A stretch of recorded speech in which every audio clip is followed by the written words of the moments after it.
बीड जिल्ह्यात खंडणीची केस दाखल झाली। संतोष देशमुखांचं जे हत्या प्रकरण आहे ती ही केस आपण बघितलं की बीड जिल्ह्यातील पोलीस स्टेशनमध्ये सुरू आहे आणि बीड जिल्ह्यामध्ये वाल्मिक कराडचं जे जाळं आहे ते फार मोठ्या प्रमाणात आहे आणि वाल्मिक कराडच्या मर्जीतले आणि नजीकचे असे काही पोलीस अधिकारी कर्मचारी आहेत जे बीड जिल्ह्यातल्या अनेक पोलीस स्टेशनला कार्यरत आहेत।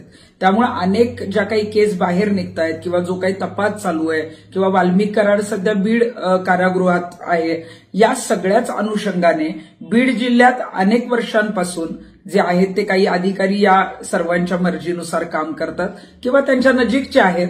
त्याची लिस्ट मी जी आहे ती आता या संदर्भात पाठवत आहे।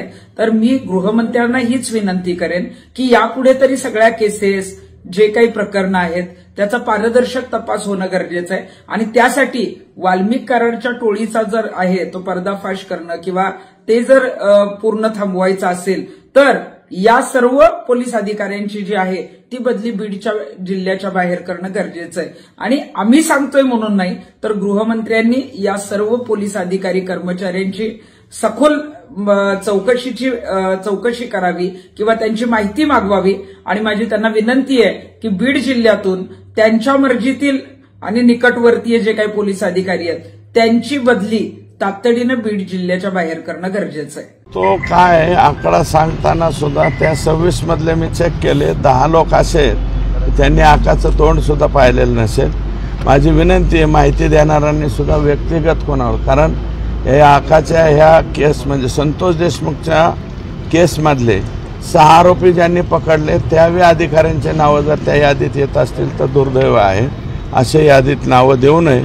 परंतु आकाच्या मर्जीतले लोक फक्त 26 नाहीत 226 असतील, ते सगळ्यांची यादी आम्ही कलेक्ट करतोय आणि राज्याच्या गृहमंत्र्यांना देऊन हे असं जे पोलीस दल आहे हे बीड जिल्ह्यामध्ये ठेवण्यात येऊ नये, बीड जिल्ह्याच्या बाहेर हे टाकावं।